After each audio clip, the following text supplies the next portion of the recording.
আসসালামু আলাইকুম। এখানে আমি একটি বাচ্চার সেক্স ক্লিয়ার দেখা যাচ্ছে। এটা মেয়ে বাচ্চা, এটা আমি দেখাচ্ছি।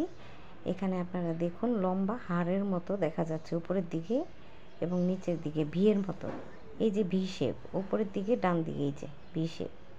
এটা মাঝখানে কিন্তু কোনো ছেলে বাচ্চার সেক্স অর্গান দেখা যাচ্ছে না, যেটা দেখে আমরা বুঝি যে এটা ছেলে না মেয়ে। ছেলে বাচ্চার সেক্স অর্গান দেখা যায়, আর মেয়ে বাচ্চার এখানে এটা খালি দেখা যায়। এটা হলো গোল পেট, ভেতরে হার্টবিট লাফাচ্ছে, ক্লিয়ার দেখতে পাচ্ছেন। এগুলো পা। নিচের দিকে যেরকম বড় একটি লম্বা এরিয়া দেখা যাচ্ছে, সেটা এই যে এগুলো হলো পা। আর নিচের দিকে যে বড় এটা পেট, বড় একটি এরিয়া দেখা যায় নিচের দিকে লম্বা মাছের পেটির মতো। এটা হলো প্লাসেন্টা মানে ফুল। আর এটা মেয়ে বাচ্চা, খুব সুন্দর ক্লিয়ার দেখা গেল। ধন্যবাদ।